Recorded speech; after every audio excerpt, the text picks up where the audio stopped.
Hello guys, स्वागत है आप सभी का ऑनलाइन स्टडी एकेडमी में। दोस्तों, आज के इस वीडियो में हम प्रतियोगिता दर्पण का जो जनवरी 2022 का अंक है इसका विश्लेषण करेंगे। तो ये वीडियो का पहला पार्ट होगा जहां पे हम जनवरी 2022 के अंक में जो इम्पोर्टेंट सार संग्रह दिया है इनका डिस्कशन करेंगे। इसके अलावा कुछ नेशनल और इंटरनेशनल करंट अफेयर हैं रिसेंट के, तो इन पर भी डिस्कशन होगा। तो वीडियो काफ़ी ज़्यादा इंपॉर्टेंट होने वाला है। मेक श्योर वीडियो में लास्ट तक बने रहिएगा और वीडियो पसंद आए तो लाइक ज़रूर करिएगा। आइए शुरू करते हैं।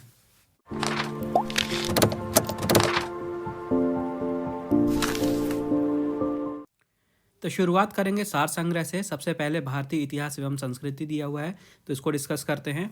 सबसे पहला क्वेश्चन है, बौद्ध संघ में भिक्षुणी के रूप में स्त्रियों के प्रवेश की अनुमति बुद्ध द्वारा कहाँ दी गई थी? तो इसका राइट आंसर है वैशाली। वैशाली में दी गई थी। दूसरा है, सौत्रांतिक किस धर्म का संप्रदाय था? तो ये बौद्ध धर्म का संप्रदाय था। इसका बाद है, प्रथम गुप्त शासक जिसने परम भागवत की उपाधि धारण की थी, ये थे चंद्रगुप्त द्वितीय। इसके बाद है, द्वितीय जैन सभा कब हुई थी? तो द्वितीय जैन सभा हुई थी 512 ईस्वी में। फिर है, किस सुल्तान ने इक्ता व्यवस्था आरंभ की थी? तो इल्तुतमिश ने इक्ता व्यवस्था आरंभ की थी। इल्तुतमिश इसका राइट आंसर है। नेक्स्ट है, पृथ्वीराज चौहान राय पिथौरा के नाम से जाने जाते हैं, उनका मूल नाम क्या है? तो इनका मूल नाम है पृथ्वीराज तृतीय। फिर है, कालिदास की किस कृति की गिनती विश्व की 100 प्रसिद्ध साहित्यिक कृतियों में होती है? तो ये है अभिज्ञान शकुंतलम। नेक्स्ट है, इलाहाबाद के स्तंभ लेख में हरिशेन ने किसकी प्रशंसा की थी? तो समुद्रगुप्त की थी। इसके बाद है, बिंबिसार ने अपने राज्यवैद्य जीवक को किस राज्य के राजा की चिकित्सा के लिए भेजा था? तो अवंती के राजा की चिकित्सा के लिए भेजा गया था जीवक को। नेक्स्ट है, अशोक के अभिलेख में उनके किस एकमात्र पुत्र की चर्चा की गई है? तो तीवर की चर्चा की गई है। इसके बाद आता है राष्ट्रीय स्वतंत्रता आंदोलन। तो सबसे पहले है, इसमें 1946 के रॉयल इंडियन नेवी के विद्रोह को समाप्त करने के लिए किसने घोषणा की थी? तो मोहम्मद अली जिन्ना ने घोषणा की थी। फिर है, 1927 में भारतीय रियासतों और अंग्रेजी सरकार के संबंधों के पूर्ण परीक्षण तथा परिभाषित किए जाने वाले किस समिति का गठन हुआ था? तो बटलर समिति का गठन हुआ था। नेक्स्ट है, 1857 में लोगों के बीच राष्ट्रवाद की भावना जगाने और उन्हें राजनीतिक शिक्षा देने के लिए बंगाल में इंडियन लीग की स्थापना की गई थी। इसके संस्थापक कौन थे? तो शिशिर कुमार घोष। याद रखना आपको, शिशिर कुमार घोष जो हैं ये 1857 में लोगों के बीच राष्ट्रवाद की भावना जगाने के लिए जो बंगाल में इंडियन लीग की स्थापना की गई थी, इसके संस्थापक थे। नेक्स्ट है, गांधी इरविन समझौता कब हुआ था? तो 1930 में हुआ था गांधी इरविन समझौता। नेक्स्ट है, महात्मा गांधी द्वारा प्रेरित जाकिर हुसैन समिति ने 1937 में मूल शिक्षा की वर्धा योजना प्रस्तुत की। इस योजना का मूलभूत सिद्धांत क्या था? यह था हस्त उत्पादक कार्य। नेक्स्ट है, महात्मा गांधी के अनुसार उनके जीवन में त्वरित एवं व्यवहारिक परिवर्तन किस पुस्तक को पढ़ने से आया था? तो पुस्तक का नाम है अनटू दिस लास्ट। ठीक है, अनटू दिस लास्ट ये पुस्तक का नाम है। नेक्स्ट है, Mahatma Gandhi and his myths नामक पुस्तक के लेखक कौन हैं? तो Mahatma Gandhi and his myths ये पुस्तक का नाम है और इस पुस्तक के लेखक हैं मार्क शेपर्ड। फिर है, ब्रिटिश सरकार ने भारत सरकार अधिनियम 1919 की समीक्षा के लिए एक भारतीय संवैधानिक आयोग नियुक्त किया था। इस आयोग को किस नाम से जाना जाता है? तो इस नाम को साइमन कमीशन के नाम से भी जाना जाता है। आगे है, भगत सिंह और बीके दत्त ने निम्नलिखित में से किस विधेयक या एक्ट के विरोध में 8 अप्रैल 1929 को केंद्रीय विधानसभा में बम फेंका था? तो ये जन सुरक्षा विधेयक था जिसके विरोध में 8 अप्रैल 1929 को केंद्रीय विधानसभा में बम फेंका गया था। इसके बाद है, भारतीय स्वतंत्रता विधेयक को हाउस ऑफ कॉमन्स में पेश किया गया और ब्रिटिश संसद ने पारित कब किया था?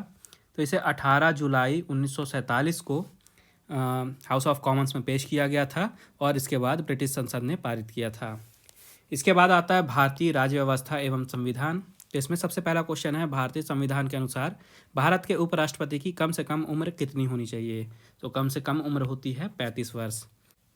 फिर है, भारत के संविधान में सरदार स्वर्ण सिंह समिति की सिफारिश के बाद क्या जोड़ा गया था? तो जो मौलिक कर्तव्य हैं इसको भारत के संविधान में सरदार स्वर्ण सिंह समिति की सिफारिश के बाद जोड़ा गया था। इसके बाद भारतीय संचित निधि में से धन निकालने के लिए किस प्राधिकरण का अनुमोदन काफ़ी है? तो केवल संसद इसका राइट आंसर है। नेक्स्ट है, संविधान के भाग 9 के अनुसार पंचायतें कितने प्रदेशों में लागू नहीं हैं? तो नागालैंड, मेघालय, मिजोरम, त्रिपुरा, असम, असम का आदिवासी जो क्षेत्र है और मणिपुर का जो पहाड़ी क्षेत्र है, यहाँ पे पंचायतें लागू नहीं हैं संविधान के भाग 9 के अनुसार। नेक्स्ट है, जब राष्ट्रपति और उपराष्ट्रपति अनुपस्थित होते हैं तो सर्वोच्च न्यायाधीश राष्ट्रपति के कार्यों में हाथ में लेता है। ऐसा भारत में कितनी बार हुआ है? तो ये ऐसा भारत में केवल एक बार हुआ है, 1969 में, जब जस्टिस एम हिदायतुल्लाह कार्यवाहक राष्ट्रपति चुने गए थे। नेक्स्ट है, राष्ट्रपति चुनाव के लिए मतदान कराने वाले इलेक्टोरल कॉलेज में कौन होते हैं? तो लोकसभा, राज्यसभा, राज्यों और केंद्र शासित राज्यों की विधानसभाओं में चुने हुए सदस्य होते हैं इसमें। नेक्स्ट है, संविधान की व्याख्या सर्वोच्च न्यायालय के संवैधानिक बेंच के डोमेन के भीतर आती है। इस बेंच में कितने सदस्य होने चाहिए? तो इनमें 5 सदस्य होने चाहिए इस बेंच में। नेक्स्ट है, संघ की राज्यसभा हिंदी और लिपि देवनागरी होती है। अंग्रेजी का भी आधिकारिक कार्यों के लिए प्रयोग किया जाएगा। यह किस अनुच्छेद में दिया गया है? तो ये अनुच्छेद 343(1) में दिया गया है। नेक्स्ट है, भारतीय संविधान का अनुच्छेद 25 से 28 किससे संबंधित है? तो ये धर्म की स्वतंत्रता से संबंधित है। कौन सा? अनुच्छेद 25 से लेकर 28। नेक्स्ट है, भारत का प्रधानमंत्री उसकी सरकार के खिलाफ अविश्वास प्रस्ताव में भाग नहीं ले सकता जब वह राज्यसभा का सदस्य हो। आगे है, भारत एवं विश्व का भूगोल। इसमें सबसे पहला क्वेश्चन है, डार्लिंग श्रृंखला ऑस्ट्रेलिया के किस तट पर अवस्थित है? तो ये ऑस्ट्रेलिया के दक्षिण पश्चिमी तट पर अवस्थित है। नेक्स्ट है, गारो पहाड़ियाँ भारत के किस राज्य में स्थित हैं? तो मेघालय में स्थित हैं गारो पहाड़ियाँ। आगे है, भूत जलोकिया नामक मिर्च भारत के किस राज्य में मुख्य रूप से उगाई जाती है? तो ये असम में मुख्य रूप से उगाई जाती है। जो भूत जलोकिया मिर्च है ये विश्व की सबसे तेज मिर्च मानी जाती है और जो इसकी खेती है ये मुख्य रूप से असम में की जाती है। फिर है, न्यू मूर द्वीप उपत्ति के कुछ समय बाद अदृश्य हो गया था। इस द्वीप पर कितने 2 पड़ोसी देशों द्वारा अधिकार जताया जाता है? तो इसमें भारत और बांग्लादेश के द्वारा अधिकार जताया जाता है। फिर है, अगुलहास महासागरीय धारा किससे संबंधित है? तो ये हिंद महासागर से संबंधित है। नेक्स्ट है, सौरमंडल के बड़े उपग्रहों में से एक टाइटन निम्न से किसका उपग्रह है? तो जो शनि ग्रह है, शनि का उपग्रह है टाइटन, और ये इंपॉर्टेंट क्वेश्चन है, कई बार एग्जाम में पूछा जा चुका है। फिर है, शनि ग्रह को सर्वप्रथम किस खगोल शास्त्री ने देखा था? तो गैलीलियो ने देखा था सबसे पहले शनि ग्रह को। नेक्स्ट है, सौरमंडल का सबसे कम घनत्व वाला ग्रह कौन सा है? तो ये भी है शनि।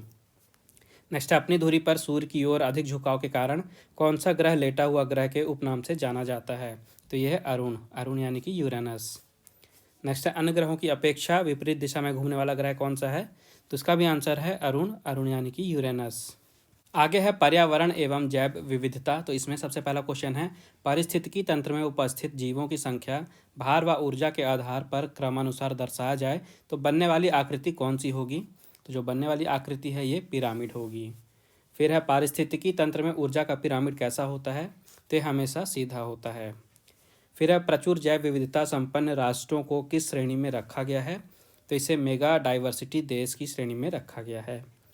नेक्स्ट है, जैव विविधता की प्रचुरता तथा क्षेत्र विशेषी जीवों की प्रमुखता वाले संवेदनशील स्थल को क्या कहते हैं? तो इसे तप्त स्थल कहा जाता है। नेक्स्ट है, IUCN यानी कि international union for conservation of nature किस क्षेत्र में संलग्न संगठन है? तो ये जीव संरक्षण के क्षेत्र में संलग्न संगठन है IUCN यानी कि international union for conservation of nature. Next है, निरंतर ह्रास के कारण शीघ्र ही संकटग्रस्त की श्रेणी में आने की आशंका वाली जाति को क्या कहते हैं? तो इन्हें सुभेद्य जाति कहा जाता है। नेक्स्ट है, पृथ्वी के वायुमंडल में ओजोन की उपस्थिति से क्या होता है? तो इससे पराबैंगनी किरणों को पृथ्वी के भीतर प्रवेश करने से रोकने में सहायता मिलती है। किससे? ओजोन की उपस्थिति से। फिर है, काली वैली झील कहाँ अवस्थित है? तो ये तमिलनाडु में अवस्थित है। नेक्स्ट है, मोल्लेम राष्ट्रीय उद्यान कहाँ अवस्थित है? तो ये गोवा में अवस्थित है। लास्ट है, जीवों की संकटग्रस्त जातियों को सूचीबद्ध करने वाली पुस्तक को क्या कहते हैं? तो इस पुस्तक को रेड डाटा बुक कहा जाता है। इसके बाद है भारतीय अर्थव्यवस्था। तो इसमें सबसे पहला क्वेश्चन है, स्टैगफ्लेशन क्या होता है? तो मंदी के साथ जब मुद्रास्फीति होती है तो इसे स्टैगफ्लेशन कहा जाता है। इसके बाद किस एजेंसी के द्वारा भारत की राष्ट्रीय आय का अनुमान लगाया जाता है? तो इसे केंद्रीय सांख्यिकी संगठन कहा जाता है। ठीक है, केंद्रीय सांख्यिकी संगठन, इसके द्वारा भारत की राष्ट्रीय आय का अनुमान लगाया जाता है। नेक्स्ट क्वेश्चन है, किस आयोग ने सतत विकास की सर्वोत्तम परिभाषा दी? तो सतत विकास की सर्वोत्तम परिभाषा ब्रटलैंड आयोग ने 1987 में अपनी रिपोर्ट आवर कॉमन फ्यूचर में दी थी। रिपोर्ट का नाम इंपॉर्टेंट है, याद रखिएगा, आवर कॉमन फ्यूचर, और कब, 1987 में। नेक्स्ट है, संयुक्त राष्ट्र महासभा द्वारा सतत विकास हेतु अपनाए गए संकल्प में 15 वर्षों के लिए कुल कितने लक्ष्यों को प्राप्त करने का निर्धारण है? तो 17 लक्ष्यों को प्राप्त करने का निर्धारण है। फिर है, हेडलाइन मुद्रास्फीति को मापने के लिए भारत में निम्नलिखित मूल सूचकांकों में से कौन सा माना जाता है? तो यह है WPI यानी कि होलसेल प्राइस इंडेक्स। ठीक है, WPI होलसेल प्राइस इंडेक्स। फिर है, अगर सरकार RBI द्वारा सरकारी प्रतिभूतियों के खिलाफ ताज़ा मुद्रित धन खर्च करने का विकल्प चुनती है तो इसे कहाँ रखा जाना चाहिए? तो इसे घाटा वित्त पोषण में रखा जाना चाहिए। नेक्स्ट है, मुद्रा का अवमूल्यन भुगतान घोटे के संतुलन को सही कर सकता है क्योंकि यह विदेशी मुद्रा में निर्यात की कीमत कम करता है और घरेलू मुद्रा में आयात की कीमत बढ़ाता है। इसके बाद 2021-22 के बजट में वर्ष 2020-21 के लिए राजकोषीय घाटा कितना अनुमानित किया गया है? तो सकल घरेलू उत्पाद यानी कि GDP का 9.5%। फिर भारत में वित्तीय स्थिरता मंच की स्थापना कब हुई थी? तो इसकी स्थापना हुई थी 1999 में। नेक्स्ट है, मानव गरीबी सूचकांक यानी कि HPI की अवधारणा मानव विकास रिपोर्ट 1997 में प्रस्तुत की गई, लेकिन मानव विकास रिपोर्ट ने इसे बहुआयामी गरीबी सूचकांक यानी कि MPI द्वारा किस वर्ष में प्रतिस्थापित किया था? तो इसे प्रतिस्थापित किया गया था 2010 में। इसके बाद है सामान्य विज्ञान एवं तकनीकी। तो इसमें पहला क्वेश्चन है, वायुमंडल की ऊपरी परत यानी कि ओजोन मंडल द्वारा किस प्रकार की विकिरणों का अवशोषण किया जाता है? तो पराबैंगनी किरणों का यहाँ पे अवशोषण किया जाता है ओजोन मंडल के द्वारा। इसके बाद पक्षियों को बहुत ऊंचाई पर उड़ते समय सांस की परेशानी क्यों नहीं महसूस होती? क्योंकि उनमें अतिरिक्त वायुकोश होते हैं। इसके बाद परमाणु बम में विस्फोट में भारी मात्रा में ऊर्जा किसके कारण निकलती है? तो द्रव्य का ऊर्जा में परिवर्तन होता है वहाँ पे, इस कारण से भारी मात्रा में ऊर्जा निकलती है। नेक्स्ट है, कौन सा विटामिन मनुष्य में रक्त के जमने के लिए जिम्मेदार है? तो यह है विटामिन K। इसके बाद क्वेश्चन है, हींग कहाँ से प्राप्त होती है, किससे प्राप्त होती है? तो हींग प्राप्त होती है फेरूला के पौधे से। फिर है, चर्म रोग के उपचार में प्रयोग किया जाने वाला रेडियो आइसोटोप है कौन सा? Radio phosphorus. इसे चर्म रोग के उपचार में प्रयोग किया जाता है। इसके बाद कौन सी गैस उच्चतम ऊष्मीय मान रखती है? तो प्राकृतिक गैस जो है ये उच्चतम ऊष्मीय मान रखती है। इसके बाद है, औद्योगिक बहिस्राव द्वारा किए जाने वाले जल प्रदूषण को रोकने के लिए कौन से अपतृण को उपयोगी पाया गया है? तो जल कुंभी को उपयोगी पाया गया है। इसके बाद है, ढालू सड़क पर पत्थर लुढ़कना उधर ऊपर की ओर उठाने से अधिक आसान होता है क्योंकि पत्थर को लुढ़काने में किया गया कार्य जो है इसे उठाने की अपेक्षा में कम होता है। और लास्ट क्वेश्चन है, अति लघु समय अंतरालों को सही सही मापने के लिए किसका प्रयोग किया जाता है? तो परमाणु घड़ियों का उपयोग किया जाता है अति लघु समय अंतरालों को सही मापने के लिए। ठीक है, परमाणु घड़ी याद रखिएगा। इसके बाद है, शिक्षा एवं बाल मनोविज्ञान। तो इसमें सबसे पहला क्वेश्चन है, उद्दीपन अनुक्रिया सिद्धांत का प्रतिपादन किसने किया था? तो इसे थार्नडाइक ने किया था इसका प्रतिपादन। इसके बाद है, कल्पना कीजिए कि आप एक महत्वाकांक्षी अध्यापक हैं। आप कक्षा अध्यापन के विषय में अत्यंत ऊंचा आदर्श रखते हैं, किंतु आपका कठिन परिश्रम कारगर नहीं होता। इस समस्या के पीछे कारण क्या हो सकता है? तो इसके पीछे कारण हो सकता है कि आपका जो शिक्षण का स्तर है ये विद्यार्थियों की क्षमता से अधिक ऊंचा है। इसके बाद है, आप पठन या डिसलेक्सिया क्या है? तो डिसलेक्सिया एक अधिगम विकलांगता है जिसका प्रकटीकरण मुख्य रूप से वाणी या लिखित भाषा के दृश्य अंकन की कठिनाइयों के रूप में होता है। ये जो समस्या है विशेष तौर पर मनुष्य निर्मित लेखन प्रणालियों को पढ़ने में होती है। इसके बाद है, किसने कहा था कि नवाचार एक ऐसा विचार है जिसमें व्यक्ति नवीनता का अनुभव करता है? तो HG बर्नेट ने कहा था इसको। इसके बाद है, संवेदी पेशी अवस्था किससे संबंधित है? तो ये संज्ञानात्मक विकास से संबंधित है। नेक्स्ट है, अध्यापक छात्रों में ज्यामितीय आकृतियों का समप्रत्यय विकसित करना चाहता है। अध्यापक को कौन सी विशेषता काम में लेनी चाहिए? तो इन्हें आकार काम में लेना चाहिए। इसके बाद है, पियाजे ने बालक एवं उसके वातावरण के मध्य चलने वाली परस्पर क्रिया द्वारा निर्मित समतुल्यन को क्या कहा है? तो इसे अनुकूलन कहा गया है। इसके बाद है, डेनियल गोलमैन किससे संबंधित है? तो ये संवेगात्मक बुद्धि से संबंधित है। नेक्स्ट है, जब बालक जानबूझकर कुछ तथ्यों को धारण करता है वह कौन सी स्मृति कहलाती है? तो ये सक्रिय स्मृति कहलाती है। इसके बाद सीखने सिखाने के दौरान किए गए आकलन से शिक्षक को क्षमताओं और सीखने में कमी की पहचान करने में सहायता मिलती है। नेक्स्ट है, संप्रेषण संचार। संप्रेषण निष्कपटता का उच्चतम अंश पाया जाता है। मेटा संप्रेषण में। इसके बाद है सामीप्य यानी कि प्रोक्सेमिक्स किससे संबंधित है, ये अशाब्दिक संप्रेषण से संबंधित है। फिर है प्रभावी अंतर्वैयक्तिक संप्रेषण का मुख्य तत्व क्या है, तो यह है सक्रिय श्रवण। फिर है जन प्रवाद यानी कि ग्रेपवाइन संप्रेषण की विशेषता क्या है, तो समूह सदस्यों की सामाजिक आवश्यकताओं को संतुष्ट करने को उद्यत, किसी भी दिशा में जाने की छूट, शामिल लोगों के स्वहितों को पूरा करने के लिए व्यापक रूप से प्रयुक्त, ये विशेषता है जन प्रवाद की। फिर है पार्श्विक संप्रेषण किससे संबंधित है, तो ये संबंधित है संगठनात्मक पारिस्थितिकी से। आगे है वैध मानक आकार के निरपेक्ष न्याय वाक्य में यदि मुख्य पद निष्कर्ष में व्याप्त है तो उसे व्याप्त होना होगा मुख्य आधार वाक्य में। फिर है कालिक संप्रेषण का अध्ययन जाना जाता है किस रूप में, क्रोनेमिक्स के रूप में। फिर है ऊर्ध्वगामी संप्रेषण में निस्पंदन है, क्या है, संगठनात्मक मौन का उदाहरण। फिर है संप्रेषण प्रक्रिया में संदेश रूपांतरण की सफलता की जांच कैसे की जाती है, तो प्रतिपुष्टि द्वारा जांच की जाती है। और लास्ट है पार समितियां किसका रूप है, तो ये पार्श्विक संप्रेषण का रूप है। इसके बाद है खेल कूद। तो सबसे पहला क्वेश्चन है टोक्यो ओलंपिक रजत पदक विजेता मीराबाई चानू किस राज्य से संबंधित है, तो ये मणिपुर से संबंधित है। फिर है वॉली स्मैश सर्विस शब्द किस खेल से संबंधित है, तो ये लॉन टेनिस से संबंधित है। इसके बाद है आधुनिक ओलंपिक खेलों का जनक किसे कहा जाता है, तो पियरे डी कॉबर्टिन, ठीक है, इंपॉर्टेंट है, याद रखिएगा, पियरे डी कॉबर्टिन को आधुनिक ओलंपिक खेलों का जनक कहा जाता है। इसके बाद है टोक्यो ओलंपिक 2020 का शुभंकर क्या था, तो ये था मीराई टोवा। इसके बाद है the world beneath his feet, ये किसकी जीवनी है, तो ये पुलेला गोपीचंद की जीवनी है। फिर है इलेक्ट्रा गोल्ड कप किस खेल से संबंधित है, तो ये टेबल टेनिस से संबंधित है। आगे है ओलंपिक मशाल किसका प्रतीक है, तो ओलंपिक मशाल जो है ये चुनौतियों का प्रतीक होता है। नेक्स्ट है खो खो में कितने खिलाड़ी एक टीम में होते हैं, तो खो खो में एक टीम में 9 खिलाड़ी होते हैं। इसके बाद है पोलो खेल में प्रत्येक पक्ष में खिलाड़ियों की संख्या कितनी होती है, तो पोलो खेल में एक टीम में 4 खिलाड़ी होते हैं। लास्ट क्वेश्चन है किस ओलंपिक खेल में पहली बार ओलंपिक शपथ ली गई थी, तो 1920 में जो ओलंपिक हुए थे उनमें पहली बार ओलंपिक शपथ ली गई थी। इसके बाद है कृषि। तो कृषि में सबसे पहले है साइकोसील क्या है, तो ये एक वृद्धि अवरोधक है, साइकोसील। फिर है सब्जी के लिए काम आने वाले पौधे के अध्ययन को क्या कहते हैं, तो जो सब्जी के लिए काम आने वाले पौधे हैं इनके अध्ययन को कहा जाता है ओलेरी कल्चर।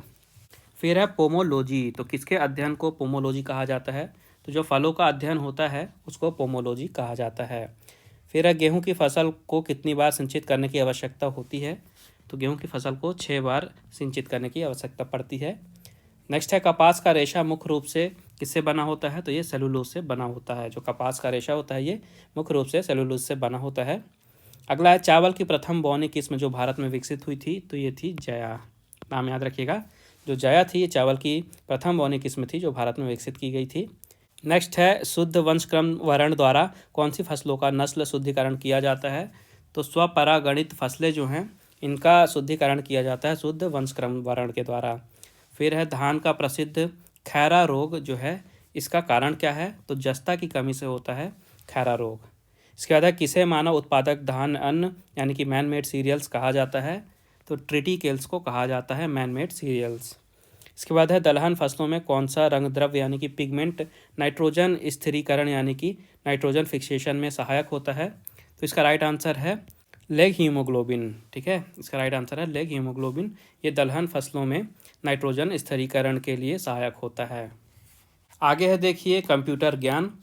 तो सबसे पहले है सी प्रोग्राम को किसकी सहायता से मशीन कोड में परिवर्तित किया जाता है, तो कंपाइलर की मदद से सी प्रोग्राम को मशीन कोड में परिवर्तित किया जाता है। फिर टेबल के कॉलम को क्या कहा जाता है, तो इसे एट्रीब्यूट कहा जाता है। नेक्स्ट है पावर पॉइंट में हेडर एवं फुटर बटन इंसर्ट टैब के किस वर्ग में स्थित होता है, तो ये स्थित होता है टेक्स्ट ग्रुप में। फिर है पीजीपी, इसका फुल फॉर्म क्या है, पूरा नाम क्या है, तो पीजीपी का फुल फॉर्म है प्रिटी गुड प्राइवेसी। फिर है इंटरनेट मेल पता के 2 भाग होते हैं, @ के बाद वाले भाग को क्या कहते हैं, तो @ के बाद वाला जो भाग है इसे डोमेन कहा जाता है। फिर है किसी वेरिएबल की डिफ़ॉल्ट स्टोरेज क्लास क्या होती है, तो जो वेरिएबल होते हैं इनकी डिफ़ॉल्ट जो स्टोरेज क्लास है ये ऑटो होती है, ठीक है, स्टोरेज क्लास ऑटो होती है। फिर है बर्नर्स ली ने इंटरनेट पर डाटा साझा करने के लिए क्या विकसित किया था, तो बर्नर्स ली ने HTML और HTTP जो है तो इसे विकसित किया था। इसके बाद वैसे कंप्यूटर प्रोग्राम में जो डेटा फाइल को नष्ट कर देते हैं तथा प्रोग्राम फाइल को ख़राब कर देते हैं, साथ ही हार्ड डिस्क का बूट सेक्टर भी ख़राब कर देते हैं, इन्हें क्या कहा जाता है? तो ये कहलाते हैं वायरस। फिर सुपर कंप्यूटर किस प्रकार के शिल्प यानी कि आर्किटेक्चर पर आधारित होता है? तो जो सुपर कंप्यूटर होता है ये नॉन वॉन न्यूमन डिज़ाइन पे आधारित होता है। इसके बाद है मदरबोर्ड के जिस भाग में इनपुट और आउटपुट कार्ड लगाते हैं उसे क्या कहा जाता है? तो उसे एक्सपांशन स्लॉट कहा जाता है। इसके बाद यहाँ पे कुछ विविध के क्वेश्चन हैं, इन्हें भी देख लेते हैं। तो सबसे पहले भारत का प्राचीनतम दर्शन कौन सा है? तो यह है सांख्य। फिर है एक पारंपरिक वस्त्र कपड़ा सपफी लाम्फी एक जीआई उत्पाद है, कहाँ का? ये एक जीआई उत्पाद है मणिपुर का। क्या है? सपफी लाम्फी, ये एक पारंपरिक वस्त्र है मणिपुर का। फिर है हुमा का झुका मंदिर किस देवता को समर्पित है? जो मंदिर है ये भगवान शिव को समर्पित है। ये जो मंदिर है ये उड़ीसा में है। आगे है अगले 50 वर्षों तक भारत माता भारतीयों द्वारा पूजी जाने वाली एकमात्र भगवान होनी चाहिए, ये कथन किसका है? तो ये कथन था स्वामी विवेकानंद जी का। नेक्स्ट है किस नृत्य को पंडित जवाहरलाल नेहरू ने गरीबों की कथकली कहा था? तो ओटा मथुल्लाल। ठीक है, ओटा मथुल्लाल को पंडित जवाहरलाल नेहरू जी ने गरीबों की कथकली कहा था। ये जो नृत्य है ये केरल का नृत्य है। क्या नाम है? ओटा मथुल्लाल। फिर है भारत के अलावा तमिल भाषा कहाँ की आधिकारिक भाषा है?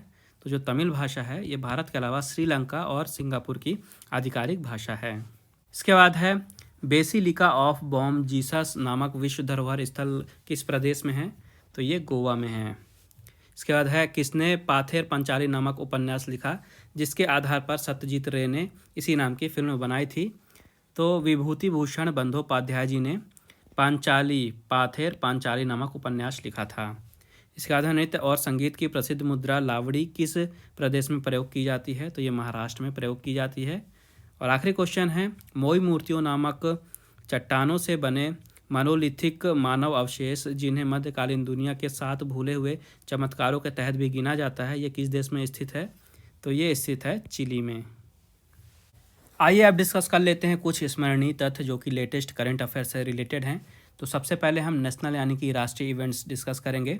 सबसे पहले दिया हुआ है एशिया के सबसे बड़े एयरपोर्ट का शिलान्यास प्रधानमंत्री नरेंद्र मोदी जी ने 25 नवंबर 2021 को कहाँ किया है? तो इसका शिलान्यास किया गया है नोएडा जेवर में। ठीक है, तो ये जो जेवर नोएडा में शिलान्यास किया गया है ये एशिया का सबसे बड़ा एयरपोर्ट है और पूरे विश्व का चौथा सबसे बड़ा एयरपोर्ट होगा ये। इसका नाम दिया गया है नोएडा इंटरनेशनल एयरपोर्ट और इसका जो निर्माण कार्य है ये 2024 तक पूरा हो जाएगा। इसके बाद भारत के सबसे लंबे किस एक्सप्रेसवे का उद्घाटन प्रधानमंत्री नरेंद्र मोदी जी ने? इसके बाद भारत के सबसे लंबे किस एक्सप्रेसवे का उद्घाटन नरेंद्र मोदी जी ने 16 नवंबर 2021 को किया है? तो इसका आंसर है पूर्वांचल एक्सप्रेसवे। तो उत्तर प्रदेश में लखनऊ से गाजीपुर तक 6 लेन के 340.8 किलोमीटर लंबे नवनिर्मित पूर्वांचल एक्सप्रेसवे का उद्घाटन किया गया है नरेंद्र मोदी जी के द्वारा। और एक्सप्रेसवे पर वायुसेना के विमानों की आपातकालीन उतरने एवं उड़ाने के लिए 3.2 किलोमीटर की हवाई पट्टी भी सुल्तानपुर जनपद में बनाई गई है। इसके बाद है मध्य प्रदेश के किस रेलवे स्टेशन का नाम नवंबर 2021 में बदलकर रानी कमलापति रेलवे स्टेशन कर दिया गया है? तो जो मध्य प्रदेश का भोपाल में हबीबगंज रेलवे स्टेशन था इसका नाम बदलकर अब रानी कमलापति रेलवे स्टेशन कर दिया गया है। इसके बाद भारत के निजी क्षेत्र के किस क्रायोजेनिक रॉकेट इंजन का पहला प्रायोगिक परीक्षण 25 नवंबर 2021 को किया गया है? तो इसका आंसर है धवन 1। तो ये जो धवन 1 है ये भारत की निजी क्षेत्र की हैदराबाद स्थित कंपनी है जिसका नाम है स्काई रूट एरोस्पेस, इसके द्वारा बनाई गई है। नाम क्या है? धवन 1। ठीक है, रॉकेट इंजन है धवन 1, आपको नाम याद रखना है। इसके बाद है स्कॉर्पियन कलवारी क्लास की किस पनडुब्बी को भारतीय नौसेना में 25 नवंबर 2021 को सम्मिलित यानी कि कमीशन किया गया है? तो INS वेला को अभी हाल ही में भारतीय नौसेना में सम्मिलित किया गया है। ये डीजल इलेक्ट्रिक अटैक सबमरीन है जिसका डिज़ाइन जो है फ्रांस के novel defence and energy group द्वारा किया गया है और इसका जो निर्माण है ये भारत की कंपनी मझगांव डॉक लिमिटेड द्वारा किया गया है। इसके बाद भारत के कौन युवा पुरुष शतरंज खिलाड़ी ग्रैंड मास्टर के लिए आवश्यक अर्हताएं नवंबर 2021 में प्राप्त करके ग्रैंड मास्टर बने हैं? तो ये हैं संकल्प गुप्ता। संकल्प गुप्ता की उम्र है 18 वर्ष और ये महाराष्ट्र के नागपुर से बिलोंग करते हैं और ये भारत के 71वें ग्रैंड मास्टर बने हैं। इसके बाद है 20 नवंबर 2021 को राष्ट्रपति श्री रामनाथ कोविंद जी ने किस नगर को लगातार 5वीं बार सर्वाधिक स्वच्छ नगर के लिए पुरस्कृत किया है? इसका राइट आंसर है इंदौर। ठीक है, इंदौर लगातार 5वीं बार फिर से भारत का सबसे स्वच्छ शहर यानी कि नगर बन के उभरा है।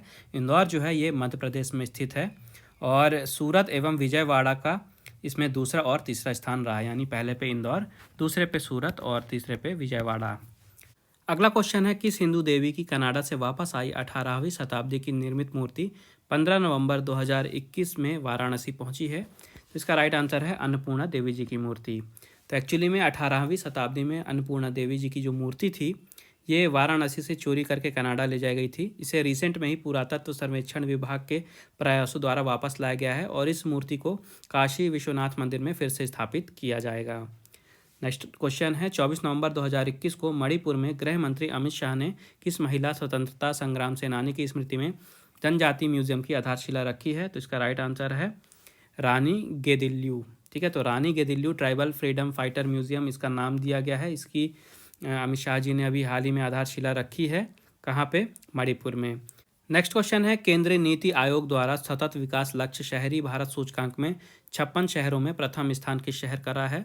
तो सबसे ऊपर रहा है फर्स्ट में शिमला। ठीक है, तो नीति आयोग ने पहली बार शहरों के लिए जारी इस सतत विकास लक्ष्य यानी कि सस्टेनेबल डेवलपमेंट गोल सूचकांक 2021-22 को जारी किया है, जिसमें पहला स्थान जो है शिमला को दिया गया है। इसके बाद दूसरे नंबर पे कोयम्बटूर रहा है और तीसरे पे चंडीगढ़ रहा है। इसके बाद भारत के रेलवे मंत्रालय ने पर्यटन को बढ़ावा देने के लिए प्राइवेट व IRCTC द्वारा किस ट्रेन के चलने की घोषणा की है अभी रिसेंट में? तो ट्रेनों का नाम है भारत गौरव ट्रेन। ये जो ट्रेन है ये रेगुलर ट्रेनें नहीं होंगी एक्चुअली में, इन्हें प्राइवेट टूर ऑपरेटर के द्वारा संचालन किया जाएगा इनका जो है रेलवे के सहयोग से। और जो ट्रेन है ये पूरी तरह से थीम आधारित होंगी, यानी कि भारतीय संस्कृति एवं विरासत को दिखाएंगी ये ट्रेनें। ट्रेन का नाम आपको याद रखना है भारत गौरव ट्रेन। फिर है, मुश्ताक अली T20 ट्रॉफी 22 नवंबर 2021 को किस राज्य की टीम ने जीता है? तो इसका राइट आंसर है तमिलनाडु। ठीक है, 2021 का जो मुश्ताक अली T20 ट्रॉफी था इसे जीता है तमिलनाडु ने। तमिलनाडु ने कर्नाटक को हराकर इस साल ये टूर्नामेंट जीता है। ये जो टूर्नामेंट है इसकी शुरुआत हुई थी 2006-2007 में भारत के पूर्व क्रिकेटर मुश्ताक अली जी के नाम पे, और तमिलनाडु ने इसको पिछले साल भी जीता था और जो सबसे पहली बार हुआ था तब भी तमिलनाडु ने ही जीता था। इसके बाद केंद्र सरकार ने 15 नवंबर 2021 को किस प्रकार से मनाने का निर्णय लिया है अभी रिसेंट में? तो देखिए 15 नवंबर को अब मनाया जाएगा हर साल जनजाति गौरव दिवस। ठीक है, 15 नवंबर क्यों चुना गया? क्योंकि 15 नवंबर को जनजाति स्वतंत्रता सेनानी बिरसा मुंडा जी का जन्म दिवस पड़ता है, इसलिए अभी ये घोषणा की गई है कि हर साल अब 15 नवंबर को जनजाति गौरव दिवस मनाया जाएगा। तो काफ़ी ज़्यादा इंपॉर्टेंट क्वेश्चन होगा क्योंकि इसी साल से शुरुआत हुई है, सबसे पहली बार मनाया गया है, इसलिए काफ़ी ज़्यादा चांसेस है। इसके बाद नेक्स्ट है, भारत का पहला ऑडिट दिवस जो है ये कब मनाया गया है? तो 16 नवंबर 2021 को मनाया गया है भारत का पहला ऑडिट दिवस। तो 16 दिसंबर 1960 को भारत के पहले ऑडिटर जनरल ने अपना कार्यभार संभाला था, इसलिए 16 नवंबर को ऑडिट दिवस प्रतिवर्ष मनाने का निर्णय लिया गया है। तो ये भी पहली बार मनाया गया है, इसलिए ये भी काफ़ी ज़्यादा इंपॉर्टेंट है। आपको दोनों डेट याद रखनी है। देखिए 15 नवंबर को मनाया जाएगा क्या? जनजाति गौरव दिवस, और 16 नवंबर को मनाया जाएगा ऑडिट दिवस। इसके बाद कांग्रेस सांसद मनीष तिवारी की शीघ्र प्रकाशित पुस्तक कौन सी है जो समाचारों में चर्चित रही है? तो पुस्तक का नाम है 10 फ्लैश पॉइंट 20 ईयर्स। ठीक है, कांग्रेस सांसद मनीष तिवारी जी के द्वारा लिखी गई है ये। तो ये जो मनीष तिवारी जी हैं पंजाब में सांसद हैं कांग्रेस के। पुस्तक का पूरा नाम है 10 flash points 20 years national security situation that impacted India. पुस्तक में लिखा क्या गया है? तो 2008 में जो मुंबई में 26/11 का अटैक हुआ था, आतंकी हमले हुए थे, इसके बाद सरकार द्वारा कोई उचित कार्रवाई नहीं की गई, जिसका उल्लेख इस पुस्तक में किया गया है, और इसी कारण से जो पुस्तक है काफ़ी ज़्यादा चर्चित रही है। इसके बाद अंतर्राष्ट्रीय इवेंट्स थोड़ा देख लेते हैं, इंटरनेशनल इवेंट्स। तो सबसे पहला क्वेश्चन है, अंतर्राष्ट्रीय पुलिस संगठन यानी इंटरपोल जिसे कहा जाता है, इसकी अभी हाल ही में जनरल असेंबली हुई थी 25 नवंबर 2021 को, और यहाँ पे पूछा जा रहा है कि नया प्रेसिडेंट किसे चुना गया इस असेंबली में? तो अहमद नासिर अल रईसी। ठीक है, अहमद नासिर अल रईसी ये इंटरपोल के नए प्रेसिडेंट बन गए हैं। ये हैं कहाँ के? ये हैं UAE के। ठीक है, तो जो इंटरपोल है इसकी स्थापना 1923 में की गई थी, और जो इसका मुख्यालय है ये फ्रांस के लियोन में है। ठीक है, स्थापना 1923 में, मुख्यालय फ्रांस के लियोन में, और नए प्रेसिडेंट बन गए हैं अहमद नासिर अल रईसी। नेक्स्ट है, किस महिला राजनीतिक ने स्वीडन की पहली महिला प्रधानमंत्री के रूप में 24 नवंबर 2021 को पद संभाला है? इनका नाम है मैग्डालेना एंडरसन। तो मैग्डालेना एंडरसन, इन्होंने हाल ही में स्वीडन की पहली महिला प्रधानमंत्री के रूप में 24 नवंबर 2021 को पदभार संभाला है। तो एक्चुअली में हुआ क्या कि कुछ ही समय बाद यहाँ पे संसद में बजट पारित नहीं हुआ, जिसके कारण इन्होंने अपने पद से इस्तीफा भी दे दिया है, त्यागपत्र दे दिया है। इसके बाद साहित्य के क्षेत्र का वर्ष 2021 का बुकर पुरस्कार जो है, ये हाल ही में यानी कि 3 नवंबर को लंदन में किस साहित्यकार को प्रदान किया गया है? तो ये पुरस्कार दिया गया है डेमन गलगुड को। ठीक है, याद रखिएगा, काफ़ी ज़्यादा इंपॉर्टेंट क्वेश्चन है, काफ़ी बार क्वेश्चन पूछा जा चुका है बुकर पुरस्कार से। तो 2021 का जो बुकर पुरस्कार है साहित्य के क्षेत्र का, ये दिया गया है डेमन गलगुड को। इसके अलावा इनकी उपन्यास का नाम भी आपको याद रखना, जिसके लिए इन्हें ये पुरस्कार दिया गया है। इनके उपन्यास का नाम है द प्रॉमिस। ठीक है, और इस अवार्ड में 50,000 पाउंड्स की राशि दी जाती है। इसके बाद है, किन 3 प्रसिद्ध पूर्व क्रिकेट खिलाड़ियों को आईसीसी के क्रिकेट हॉल ऑफ फेम में शामिल किया गया अभी रिसेंट में 15 नवंबर को? तो महिला जयवर्धने, शॉन पोलाक और जेनेट ब्रिटेन, इन तीनों को शामिल किया गया है। महिला जयवर्धने जो हैं ये श्रीलंका के लिए क्रिकेट खेलते थे, शॉन पोलाक जो है ये साउथ अफ्रीका के लिए क्रिकेट खेलते थे, और जेनेट ब्रिटेन जो है ये इंग्लैंड की पूर्व क्रिकेटर रह चुकी हैं, इंग्लैंड के लिए क्रिकेट खेलती थी ये। तो हाल ही में आईसीसी ने इन तीनों को हॉल ऑफ फेम में शामिल किया गया है। इसके बाद है, इंटरनेशनल सोलर अलायंस यानी कि आईएसए का 101वां सदस्य नवंबर 2021 में कौन बना है? तो इसका राइट आंसर है यूएसए यानी कि यूनाइटेड स्टेट्स ऑफ अमेरिका। तो अमेरिका ने अभी हाल ही में इंटरनेशनल सोलर अलायंस को ज्वाइन किया है और 101वां सदस्य बना है अमेरिका। तो जो इंटरनेशनल सोलर अलायंस है, इसकी घोषणा 2015 को की गई थी और इसका जो उद्देश्य है ये सौर ऊर्जा का अधिक से अधिक उपयोग को बढ़ाना है। इसके बाद किस राष्ट्र की टीम ने पहली बार पुरुषों का T20 क्रिकेट विश्व कप जीता अभी रिसेंट में 14 नवंबर को? तो ऑस्ट्रेलिया ने जीत लिया है 2021 का पुरुषों का T20 विश्व कप। तो देखिए, जो 2021 का T20 विश्व कप था ये होना कहाँ था? ये होना था भारत में, लेकिन पेंडेमिक के कारण इसे शिफ्ट कर दिया गया था। तो टूर्नामेंट कहाँ पे हुआ था? ये हुआ था यूएई और ओमान में, ये आपको याद रखना है। ठीक है, तो जो अधिकार थे, राइट्स थे होस्टिंग के, ये बीसीसीआई के पास ही थे, लेकिन टूर्नामेंट खेला गया था यूएई और ओमान में, और ऑस्ट्रेलिया ने जीत लिया है इस साल का ये टूर्नामेंट। 2022 का जो टूर्नामेंट होने वाला है ये कहाँ पे होगा? ये होगा ऑस्ट्रेलिया में, ये भी आपको याद रखना है। और ऑस्ट्रेलिया ने फाइनल मैच में न्यूजीलैंड को हराया था, और इस साल ये 7वां T20 विश्व कप था, ये भी याद रखना है। इसके बाद है, भारत के राष्ट्रपति ने किस पड़ोसी राष्ट्र के सेनाध्यक्ष को मानद जनरल की उपाधि से 10 नवंबर 2021 को सम्मानित किया है? तो इसका राइट आंसर है नेपाल। तो नेपाली सेना के प्रमुख हैं जनरल प्रभुराम शर्मा जी, इनको भारतीय सेना के मानद जनरल की उपाधि से सम्मानित किया गया है। तो एक्चुअली में भारत और नेपाल के बीच में ये एक परंपरा है जिसके तहत भारत जो है ये नेपाल के सेनाध्यक्ष को मानद जनरल की उपाधि से सम्मानित करता है, और जो नेपाल है ये भारत के सेनाध्यक्ष को मानद जनरल की उपाधि से सम्मानित करता है। तो अभी रिसेंट में भारत ने नेपाल के जो सेनाध्यक्ष हैं प्रभुराम शर्मा, इनको सम्मानित किया इस उपाधि से।